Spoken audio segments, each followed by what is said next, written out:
Hello everyone, today we're going to be talking about a technique with low fire decals.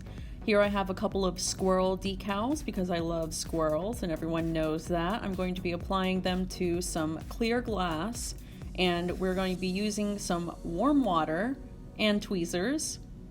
And that's really all you need. Make sure that your water is pretty shallow, you don't want a tub, and you're just going to drop this little decal right into the water.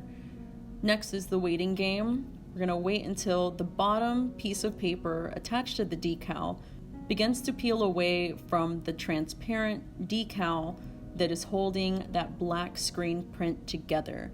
And also have a paper towel on standby.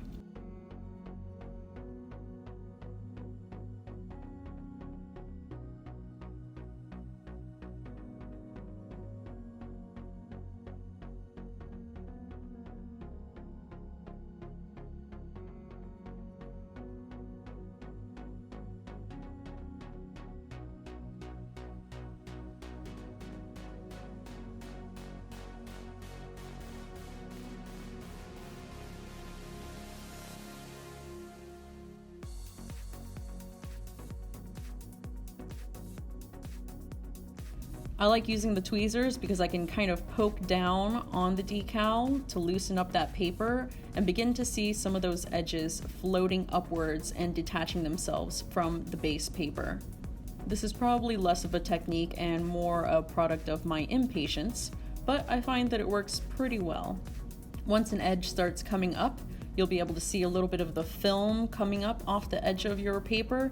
You can begin to start poking near that edge to encourage the rest of your decal to begin loosening up and floating off of that base piece of paper, which is what I'm doing here.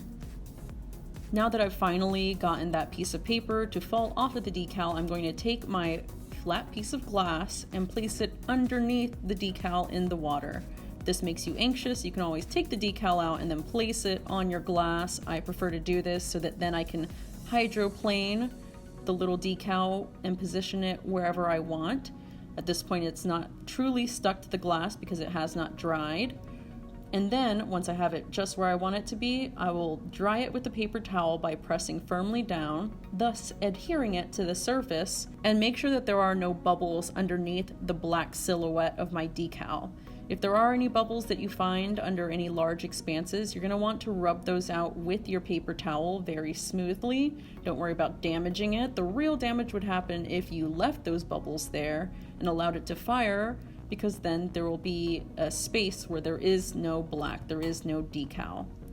Then make sure that you write decal on your sheet of kiln paper that you place on these and let them dry overnight before firing them.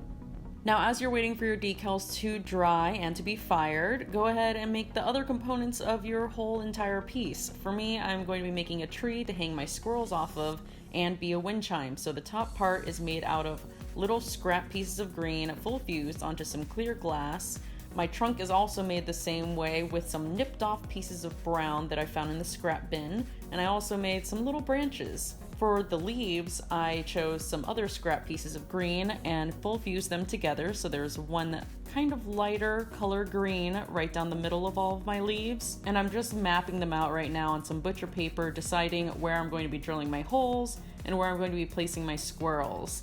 Here I am writing out my little squirrel spots, and then I'm just going to be drilling my little life away as I wait for my decals to be fired. Now, if you look closely at the edges of these decal pieces, you'll see that the edges are entirely crisp and not smooth at all.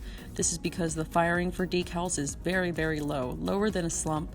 So you're going to want to actually lacy or full fuse your pieces that you're going to put your decal on before you put your decal. So this is my tree entirely formed together. It came out very nicely and I enjoy the chiming sounds. So have fun with your decals, make something really cool, and we'll see you in the studio.